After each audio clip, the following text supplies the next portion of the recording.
अस्सलामुअलैकुम, मैं इमदाद सुमरो। इमरान खान के पास दो मौके हैं और उसके बाद उनकी होगी गिरफ्तारी। फैसला कर लिया गया है और मुस्लिम लीग नून के ख़िलाफ़ भी बड़े क्रैकडाउन की तैयारी हो चुकी हुई है।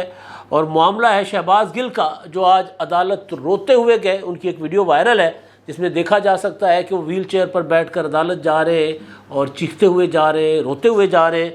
और नवाज़ शरीफ साहब की वापसी, नवाज़ शरीफ साहब को बरतानिया से निकाला जा रहा है या नवाज़ शरीफ साहब खुद वापस आ रहे हैं। बरतानिया से खबरें आ रही हैं नवाज़ शरीफ साहब के मुतालिक। और मामला है सैलाब का, जो तबाही मचा रहा है पूरे मुल्क में और ख़ास तौर पर जनूबी इलाकों में, सिंध में, कश्मीर में, बलूचिस्तान में। सैलाब ने हर तरफ तबाही मचाई हुई है, मगर ज़ाहिर है हमारे पास सियासत ज़्यादा गर्म है, लिहाजा हमारा मीडिया हो या हमारे हुक्मरान या हमारी अपोजिशन, सब सियासत में लगे हुए हैं और सैलाब ज़दगान को हालात के रहमो करम पर छोड़ दिया गया है। तो आगाज़ शहबाज गिल साहब से कर लेते हैं। शहबाज गिल साहब जो है वो उनका जिस्मानी रिमांड के लिए आज उनको अदालत में पेश किया गया था। उनका मामला, वो अस्पताल में थे और हुकूमत जो है इस्तगासा उनका मज़ीद, पुलिस उनका मज़ीद 8 दिन का रिमांड चाहती थी। शहबाज गिल साहब पिम्स में थे। पिम्स में से कल उनकी मेडिकल रिपोर्ट भी आ गई जिसमें ये कहा गया कि बज़ाहिर उन पर किसी किस्म का कोई तशद्दुद नहीं है, इस तरह का जिक्र नहीं था तशद्दुद का, लेकिन उनको सांस लेने में दमे का मसला उनको बताया गया था। तो शहबाज गिल साहब को आज फिर एक अदालत में इस्लामाबाद में पेश किया गया। तो वहाँ जब वो उनको ले जाया गया पिम्स से, तो सख्त सिक्योरिटी थी। इंतहाई बगावत का मुकदमा है जी, गद्दारी का मुकदमा है और उसके वो मुलजिम हैं। पाकिस्तान की फ़ौज को शहबाज गिल ने बगावत के लिए उकसाया था, ये उनके ऊपर इल्ज़ाम है। बल्कि अब तो उनकी पार्टी भी कह रही है कि उन्होंने गलत किया था। जो फैसल जावेद खान साहब है, उन्होंने तो सेनेट में कहा था कि जी बिल्कुल उकसाना नहीं चाहिए था फ़ौज को बगावत के लिए। इमरान खान साहब कह रहे हैं कि जी उनके जुमला जो था उनका ठीक नहीं था। इस तरह के जुमले की कई तशरीह अलग से तशरीह की जा रही है जिस तरह उन्होंने बात की है। तो बतौर जमात PTI शहबाज गिल के साथ खड़ी हुई है उसके ऊपर होने वाले मुबैना तशद्दुद के मामले को लेकर। लेकिन जो उनकी स्टेटमेंट है उसके साथ PTI नहीं खड़ी हुई, बिल्कुल डिस्टेंस करके खड़ी हुई है। तो बहरहाल तो बगावत के मुकदमे के मुलजिम हैं। जब अदालत में लाए जा रहे थे तो सिक्योरिटी इंतहाई सख्त थी और यूँ लग रहा था कि जैसे शहबाज गिल अभी यहाँ से भाग कर निकलेंगे और शहबाज गिल को कोई छुड़ाने आ जाएगा। जिस तरह होता है ना कि कोई एक बड़ा मुलजिम है और मुकदमा भी बड़ा है, तो फिर सिक्योरिटी होती है कि कोई उसके साथी आकर पुलिस पर हमला करके उसको छुड़वा ना ले जाएं, या वो खुद इतना बड़ा जग्गा है कि जी वो पुलिस को कि जंजीरें तोड़कर भाग जाएगा। वो जिस तरह इंडियन फिल्मों में आप देखते हैं ना, जंजीरें तोड़कर फिर बंदा निकल जाता है पुलिस को चकमा देकर। तो इस तरह का जो है वो समझा जा रहा, शायद इसी शक था कि शहबाज गिल साहब इसी तरह भाग जाएंगे। तो जब सिक्योरिटी देखी और सिक्योरिटी के बाद शहबाज गिल साहब आ रहे हैं व्हील चेयर पर, तो वो रोते हुए आ रहे थे शहबाज गिल साहब। उनकी आवाज़ नहीं निकल रही थी, उनकी आवाज़ सांसों में अटक रही थी शहबाज गिल साहब। और जो वो एक अजीबोगरीब किस्म की आवाज़ जो निकलती है, जो तकलीफ़ से जब सांस घुट रही हो और बंदा बात करने की कोशिश करे, उस तरह की आवाज़ थी गिल साहब की। और उसमें वो ये कह रहे थे कि मेरा मास्क छीन लिया, मेरा मास्क छीन लिया, इस तरह करके वो रो भी रहे थे। और बाद में अदालत में भी उन्होंने जाकर कहा कि जी मेरी असल रिपोर्टें जो हैं वो इनको कहे वो ले आएँ, जो आप अदालतों में पेश की जा रही है रिपोर्टें वो मेरी नहीं है। तो बहरहाल अदालत ने मज़ीद 2 रोज़ के लिए, यानी हफ्ता और इतवार, पीर तक बल्कि 3 रोज़ बन जाते हैं, आज का मिला लें तो 4 रोज़, तो अदालत ने उनको मज़ीद कुछ दिनों के लिए पुलिस के अपना हवाले करने के बजाय पिम्स में ही रखने और मज़ीद उनके मेडिकल चेकअप करवाने और मेडिकल रिपोर्ट बनाने के अहकाम जारी किए हैं। शहबाज गिल साहब पर तशद्दुद की खबरें गर्म है। मुस्तफ़ा नवाज़ खोखर पीपल्स पार्टी के सेनेटर हैं, कल उन्होंने एक जज्बाती सा ट्वीट किया था। बनता भी है कि अगर किसी के ऊपर तशद्दुद हो और तशद्दुद भी गैर इंसानी हो, बकौल मुस्तफ़ा नवाज़ खोखर उन्होंने तस्वीरें देखी हैं, तो उन्होंने तस्वीरें देखी हैं तो फिर वो इतने जज्बाती हो गए, अपनी हुकूमत के ऊपर लानतान किया उन्होंने। PDM पीपल्स पार्टी के सेनेटर हैं आज भी और बिलावल भुट्टो के तर्जुमान रह चुके हुए और वो एक पार्टी के अंदर हर मामले पर इख्तलाफ रखने वाले आदमी हैं। तो उन्होंने कल ट्वीट किया था तो लगा कि नहीं मामला है कुछ। बल्कि मेरी भी बात हुई मुस्तफ़ा नवाज़ से, तो वो कह रहे थे कि जी तस्वीरें मैंने देखी हैं और नाकाबिले बयान है वो तस्वीरें कहीं किसी ने उनको दिखाई या उनके पास आई, बहरहाल वो तस्वीरें देने पर आमादा नहीं हुए कि मैंने कहा जी ज़रा तस्वीरें देख लेते हैं। उन्होंने कहा नहीं, मैं एक कमिटमेंट में हूँ, तस्वीरें किसी को शेयर नहीं कर सकता, लेकिन मैंने देखी हैं, आप इस बात पर यकीन करें कि मैंने अपनी आंखों से देखी हैं। अगर जो तशद्दुद हुआ है शहबाज गिल पर तो ये काबिल मज़म्मत है, ये शर्मनाक अमल है। किसी वो सियासी कैदी हैं जो भी है, मैं हमेशा शहबाज गिल के ऊपर तनकीद की है। शहबाज गिल को मैंने गंदा किरदार भी कहा हुआ है कई बार, लेकिन मसला ये है कि कोई मुल्जिम है, कोई मुजरिम है, तशद्दुद करना और हिरासत में तशद्दुद करना, इसकी किसी सूरत इजाज़त नहीं दी जा सकती, इसकी किसी सूरत हिमायत नहीं की जा सकती। हम डेमोक्रेट लोग हैं, हम आइन और कानून में यकीन रखने वाले लोग हैं, लिहाजा ये नहीं हो सकता कि कल शहबाज गिल साहब जो है हमारे जैसे सहाफ़ियों के मुतल्लिक जिस तरह की बयानबाजी कर रहे होते थे करते थे, वो उनका ज़र्फ़ है, लेकिन ये शहबाज गिल के ख़िलाफ़ बात हम कर सकते हैं, लेकिन शहबाज गिल के ऊपर होने वाले तशद्दुद की हिमायत किसी सूरत नहीं हो सकती। तो शहबाज गिल को वो हुकूक जो हर कैदी के, हर मुल्जिम के होते हैं, हर इंसान के होते हैं, हिरासत में होते हैं, जेल में होते हैं, अस्पताल में होते हैं, वो उनको मिलने चाहिए। अब ये जो धक्का जो होता है ना, वो पंजाबी जो कहते हैं धक्का, वो नहीं होना चाहिए। भाई आपने इन्वेस्टिगेशन करनी है थ्रू प्रॉपर एक इन्वेस्टिगेशन के जदीद तरीके दुनिया जान में आ गए, वो करें। कह रहे हैं कि शहबाज गिल साहब, इमरान खान साहब ने कल कहा कि शहबाज गिल ब्रेक हो चुके हैं। ब्रेक हो चुके का मतलब क्या है? टूट चुके हैं। टूट चुके हैं का मतलब क्या है? कि शहबाज गिल हिम्मत हार चुके हुए। तो मैंने पहले भी कहा था कि शहबाज गिल कोई पॉलिटिकल वर्कर नहीं है, शहबाज गिल पैराशूटर थे, शहबाज गिल बाहर से लाए गए थे। शहबाज गिल अपनी ज़बान की वजह से, ज़बान दराजी की वजह से, लोगों को बेइज्जत करने की वजह से इमरान खान साहब को पसंद थे। इमरान खान साहब ने पहले उनको पंजाब में रखा, पंजाब के बाद उनको रख दिया इमरान खान साहब ने अपने पास मरकज़ में, और जब हुकूमत चली गई तो चीफ़ स्टाफ बना दिया। अब चीफ़ ऑफ स्टाफ बनाने का मतलब है किसी और को ये बावर कराना था। तब भी मैंने कहा था कि ये इशारा है किधर कि जी चीफ़ ऑफ स्टाफ मेरा अपना भी हो सकता है, ज़ाती भी हो सकता है। तो और ज़ाती चीफ़ ऑफ स्टाफ ऐसा जिसको हर तरह से गालियाँ पड़ रही थी। शहबाज गिल साहब से ना पार्टी के अंदर लोग खुश थे, ना पार्टी से बाहर लोग खुश थे। लेकिन इसका हरगिज़ मतलब ये नहीं है कि शहबाज गिल साहब की इन बुराइयों की अगर हम बात करें और फिर उसके साथ हम ये कह दें कि ठीक है जी आदमी ऐसा है, उस पर तशद्दुद होना चाहिए, इसकी किसी सूरत जो है हिमायत नहीं की जा सकती। शहबाज गिल का हुलिया, शहबाज गिल का अंदाज़ बता रहा था कि शहबाज गिल साहब जो है वो जेल कैद या इन्वेस्टिगेशंस नहीं झेल पा रहे। जो टूट चुका है उसको मज़ीद क्या तोड़ना है? तो शहबाज गिल ने जो आपको अगर स्टेटमेंट दे दी है, वो अगर अदालत में आकर स्टेटमेंट पर कायम रहते, जो कहा जा रहा है कि शहबाज गिल साहब ने इमरान खान के खिलाफ स्टेटमेंट दे दी है, अगर वो अदालत में आकर अपनी स्टेटमेंट पर कायम रहते हैं ठीक है, नहीं रहते तो गद्दारी और बगावत के मुकदमात साबित भी नहीं होते ना। मसला ये है कि इसको अगर जोड़ा जाएगा इमरान खान के साथ, जो कि हुकूमत कोशिश कर रही है, और मैं भी बार बार कह रहा हूँ कि शहबाज गिल ने इमरान खान की मर्जी के बगैर ये बातें नहीं की होगी, लेकिन कानूनी तौर पर इसको प्रूव करना ये सबसे बड़ा मसला है। हमारे यहाँ गद्दारी के, बगावत के मुकदमात चलते रहे लीडरों के ऊपर, कभी किसी के ऊपर साबित नहीं हुआ। जिनके ऊपर साबित होता है उनको सजाएं भी हो जाती हैं और वो पता है सबको किन के ऊपर हुई है। लिहाजा ये बात ठीक है कि शहबाज गिल ने जो बात की है नहीं करनी चाहिए थी। शहबाज गिल को कानून और आइन के मुताबिक उनके साथ डील करना चाहिए। तशद्दुद की हिमायत नहीं की जा सकती जो हालत। और ये कि कुछ लोग अब ये कह रहे हैं कि जी ये शहबाज इमरान खान की हुकूमत में अपोजिशन के साथ ऐसा होता था, लिहाजा इनके साथ होना है तो हो रहा है तो ठीक है। नहीं, मैं हमेशा एक बात करता हूँ कि एक इंतकाम हमें छोड़ना पड़ेगा। हमने अगर आगे बढ़ना है तो हमें एक इंतकाम छोड़ना पड़ेगा। एक हुकूमत ने कोशिश की थी, बीच में इमरान खान साहब आ गए। पीपल्स पार्टी का 2008 और 2013 का जो दौर था उसमें इंतकाम नहीं लिया गया था। ले सकती थी पीपल्स पार्टी इंतकाम, लेकिन आसिफ जरदारी ने इंतकाम लेने के बजाय बेनज़ीर भुट्टो की शहादत का पूरा एक वो था ना, उसके बाद आई थी ये हुकूमत। तो फिर अगर उसके बाद भी अगर वो इंतकाम की तरफ चल पड़ते तो काज बेनज़ीर की शहादत का, जिसके लिए उन्होंने जान दी, वो ख़त्म हो जाना था। तो आसिफ जरदारी ने एक बहुत ही मुदब्बराना अंदाज से एक स्टेट्समैन के तौर पर उन्होंने बिहेव किया। उन्होंने नवाज शरीफ को इंतकाम का निशाना नहीं बनाया। उन्होंने अपने मुखालफिन को, जिन्होंने उनको 11-11 साल जेल में रखा था, उनको इंतकाम का निशाना नहीं बनाया। उन्होंने कहा यार चलें आगे चलते, आइन को सीधा करते, मुल्क को सीधा करते, और वो दौर में इंतकामी कार्रवाइयाँ नहीं हुई। फिर उसके बाद नवाज शरीफ जब वज़ीर आज़म बने तो नवाज शरीफ को बतौर सदर आसिफ जरदारी ने इक़्तिदार मुंतकिल किया, हलफ लिया नवाज शरीफ से। तो नवाज शरीफ के दौर में भी उस तरह कोई बड़ी इंतकामी कार्रवाइयाँ नहीं हुई 2013 से 2018 तक। तो हम उस तरफ जा रहे थे तो बीच में इमरान खान साहब को लाया गया।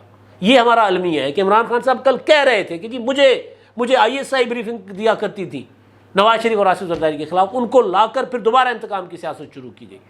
तो फिर हम उस तरफ चल पड़े हुए हैं। तो शहबाज गिल हो, इमरान खान हो या कोई भी हो, इंतकाम नहीं करना। कानून के मुताबिक अगर किसी का जुर्म है तो उसको कानून के मुताबिक उसके साथ रवैया होना चाहिए। कानून खुद अपना रास्ता बनाता है तो कानून को रास्ता बनाने दे।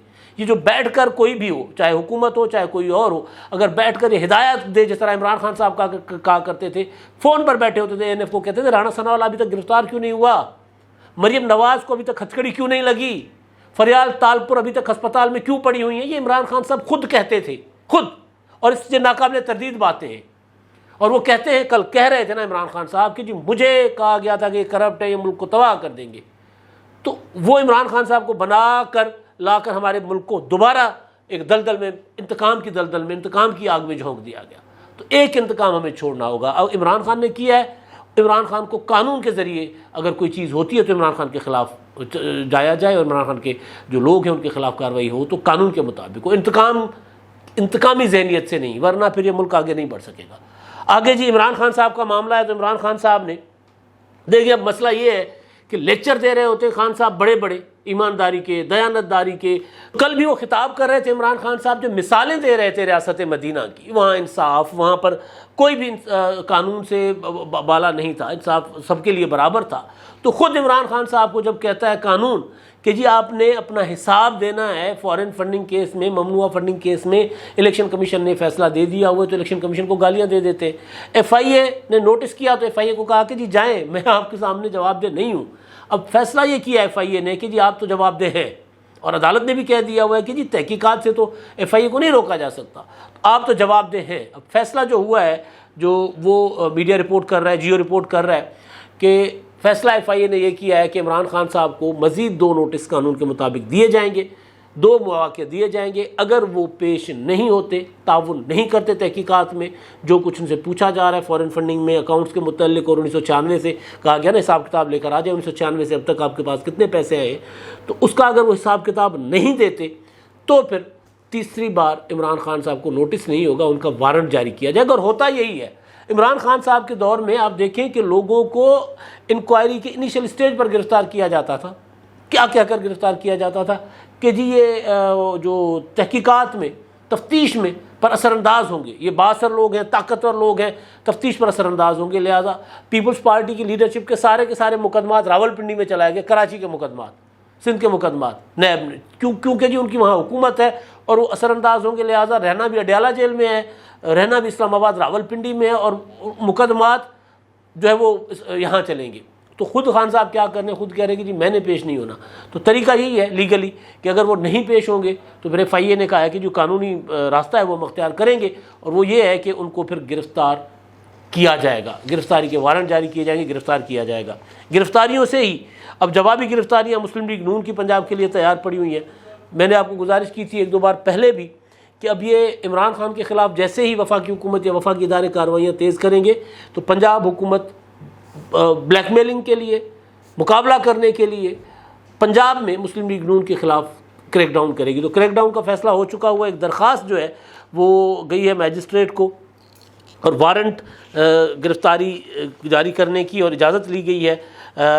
मुस्लिम लीग नून के जो सूबाई रहनुमा हैं, साबिक़ वज़रा हैं, उनको, उन समेत कोई 12 अरकान हैं जिसमें MPs भी हैं, उनको गिरफ़्तार करने की इजाज़त मांगी गई है। 25 मई कह रहा हूँ, वाक़यात जो थे वो उसमें ये जो 16 अप्रैल के पंजाब असम्बली में जो उधम मचा था, परवेज़ इलाही साहब गुंडे खुद लाए थे, अब गिरफ़्तार इनको कर रहे हैं। उसमें अता तारड़ का नाम है, राना मशहूद साहब का नाम है, सरदार अवैस लिगारी हैं, जावेद अपना मिर्ज़ा जावेद रायविंड वाले, नवाज शरीफ, सैफुल मलूक खोखर साहब हैं, पीर हयात खग्गा हैं, राजा सगीर हैं, अब्दुल रऊफ़ ये शेखुपुरा से इनका ताल्लुक़ है। इस तरह मुख्तलिफ़ लोग जो है मुस्लिम लीग नून के, राना मनान, ये इन सब को गिरफ़्तार करने के लिए इजाज़त मांगी गई है कि जी इनके वारंट गिरफ़्तारी जारी। ये तो बिल्कुल थोड़े, अगर असल में 25 मई के मामलात और ये 16 अप्रैल के मामलात को लेकर मुस्लिम लीग नून के ख़िलाफ़ बड़ा क्रैकडाउन जो है वो परवेज़ इलाही ने भी सोचा हुआ है और इमरान खान साहब भी चाहते हैं, क्योंकि परवेज़ इलाही मुस्लिम लीग नून के ख़िलाफ़ क्रैकडाउन में इमरान खान साहब का साथ देंगे,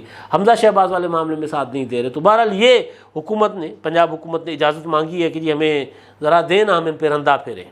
शहबाज गिल साहब कहते थे ना, मैं रंदा फेरूँगा। अल्लाह, मतलब बंदा देखिए ना यार, बोल इंसान होता क्या है, खुद रंदा फेरूँगा, कब्र पर आकर प्रेस कॉन्फ्रेंस करूँगा, IG राव सरदार, और ख़ुद क्या उनका हुआ हाल क्या हुआ है, अल्लाह माफ़ करे। तो खैर अब ये रंदा फेरने के लिए ना मुस्लिम लीग नून के लोगों की फहरिस्त तैयार हो गई है, ये तो सामने आ गई है, लेकिन दर्जनों लोग हैं, बीसियों लोग हैं जिनको गिरफ़्तार किया जाएगा। और मामला अब है नवाज़ शरीफ की वापसी का। उसके बाद मैं सैलाब पर मुख्तसरन आता हूँ। नवाज़ शरीफ साहब जो है उनकी वापसी के मुतालिक दोबारा खबरें आ रही थी कि नवाज़ शरीफ साहब पाकिस्तान वापस आ रहे हैं, पाकिस्तान वापस आ रहे हैं, सितंबर में आ रहे हैं। पहले जावेद लतीफ़ कह रहे थे, फिर इमरान खान साहब ने भी कहना शुरू किया। फिर ये खबर आई, खबर गर्म हुई, खबर फैलाई गई कि जी नवाज़ शरीफ साहब का क्योंकि वहाँ पर वीज़ा की अपील मुस्तरद हो गई है, लिहाजा नवाज़ शरीफ साहब को बरतानिया बदर किया जा रहा है, बरतानिया से निकाला जा रहा है, इसलिए वो पाकिस्तान वापस आना चाह रहे हैं। अब बरतानिया से मुर्तज़ा अली शाह की खबर है कि ऐसा कुछ नहीं है नवाज़ शरीफ साहब की, और वैसे भी अपील का तो फैसला अभी तक हुआ ही नहीं है ना। नवाज़ शरीफ को अगस्त में उन्होंने वीज़ा के लिए अप्लाई किया था वहाँ पर, क्योंकि उनके पास पासपोर्ट नहीं था, वो स्पेशल इजाज़त से वहाँ ठहरे हुए थे नवाज़ शरीफ साहब। तो अगस्त में जो है वो वहाँ पर उन्होंने अप्लाई किया था, लेकिन अगस्त में होम जो ऑफिस होता है वहाँ का, उन्होंने वीज़ा में जो तोसी करने से इनकार कर दिया था। तो उसके बाद नवाज़ शरीफ साहब चले गए थे अपील में, और अपील का प्रोसीजर जो है बड़ा लंबा होता है, वहाँ पे कई साल लग जाते हैं। तो अपील पर अभी फैसला ही नहीं हुआ, तो ये तो सवाल ही नहीं पैदा होता कि नवाज़ शरीफ साहब अगर अपील पर फैसला नहीं हुआ और अपील सुनी जा रही है, तो फिर उस दौरान अगर कहा जाए कि जी आप वापस चले जाओ, हाँ फैसला आ जाए कि जी नहीं आपको हम नहीं मजीद रख सकते, आप वापस अपने वतन चले जाए, तो एक और बात है। लेकिन फैसला ही नहीं आया तो वापस कैसे आएंगे? तो नवाज़ शरीफ साहब वापस आने की तैयारी कर रहे हैं पाकिस्तान, लेकिन बरतानिया बदर नहीं हो रहे कि बरतानिया वाले उनको नहीं निकाल रहे। ये हुकूमत जब आई थी, नवाज़ शरीफ साहब का जो पासपोर्ट फरवरी 2021 में एक्सपायर हो गया था, तो शेख रशीद साहब ने कहा, ऐलान किया था कि हम पासपोर्ट जारी नहीं करेंगे, पाकिस्तान आए। तब इमरान खान साहब कोशिश कर रहे थे कि किसी तरह नवाज़ शरीफ को मजबूर किया जाए या पाकिस्तान आए या फिर बरतानिया में असाइलम ले लें। असाइलम लेंगे तो हम कहेंगे देखें ये कैसा वज़ीर आज़म है जिसने बरतानिया में पनाह ले ली है, बरतानिया में जाकर वहाँ पर पनाह ले ली और अपने मुल्क के कानून से भागा हुआ है। तो ये इमरान खान साहब ने स्टंट खेलने की कोशिश की थी कि या तो पाकिस्तान वापस आ जाएंगे तो मेरी कैद में आ जाएंगे तो मैं रंदा फेरूँगा। तो वो अपना नवाज़ शरीफ साहब को वहाँ पर बरतानिया ने इजाज़त दे दी थी रहने के लिए। अब जब नवाज़ शरीफ खुद वापस आना चाह रहे हैं तो इमरान खान साहब पहाड़ पर चढ़ कर कह रहे हैं, चीख रहे हैं कि जी नवाज़ शरीफ को वापस लाया जा रहा है, नवाज़ शरीफ को वापस लाया जा रहा है ताकि मेरा मुकाबला किया जा सके। तो करें मुकाबला ना, सियासत में होता ही मुकाबला है। सियासत ISI के फ़ौज के कंधों पर रहकर ज़्यादा देर नहीं की जा सकती। खान साहब ने करके देख ली, खुद कह रहे हैं ना कि जी मुझे तो ये इन्होंने बनाया था। तो वो इमरान खान साहब ने तो वो शौक़ पूरा कर लिया, तो अब अपने मोडों पर भी ज़रा सियासत कर ले। तो बहरहाल नवाज़ शरीफ साहब जो है वो वापस उनको नहीं भेजा जा रहा। अब मामला है सैलाब का जी। सैलाब अभी मैं देख रहा था 16 अगस्त को वहाँ वादी अपना नीलम में, रत्ती गली में, वहाँ पर बादल फटे और वहाँ पर वो तबाही उन्होंने फैलाई। सिर्फ ये एक जगह नहीं है, कोसलमान ये हमारे बलूचिस्तान में और जनूबी पंजाब के इलाके वो डुबो रहे हैं। खीरथर बलूचिस्तान और सिंध के इलाकों को डुबो रहा है। सिंध में तो कारूंझर से अपना ये काछो तक, कराची से कश्मोर तक, कम्मू शहीद तक कोई 1 इंच नहीं है जहाँ पर सैलाब ने तबाहकारियाँ ना मचाई हो, जहाँ पर बारिशों ने लोगों के घर ना उजाड़े हों। लेकिन हम सारे बतौर मुआशरा, हमारी सारे जो है TV स्क्रीनों पर नज़रें हैं कि जी शहबाज गिल के मामले का क्या हुआ, इमरान खान कब गिरफ़्तार होगा, नवाज़ शरीफ कब वापस आएगा। और हमारी हुकूमत भी उसी चक्कर में, अपोजिशन भी उसी चक्कर में फंसी हुई है और लोग जो है वो सैलाब के रहम करम पर हैं। कहा जा रहा है कि जी गैर मामूली बारिशें हुई हैं और ख़ास तौर पर सिंध में। तो हुकूमत सिंध ये कहती है तो गैर मामूली बारिशों की प्रेडिक्शंस तो थी, तो तैयारी भी गैर मामूली होनी चाहिए थी। तो तैयारी गैर मामूली क्यों नहीं थी? जब हालात गैर मामूली हो तो तैयारी भी तो गैर मामूली होनी चाहिए ना। लेकिन तैयारी गैर मामूली नहीं है, तैयारी इंतखाबात की ज़रूर हो रही है, लोगों को सैलाब से बचाने की नहीं। अब तक के लिए इतना ही। अल्लाह हाफ़िज़।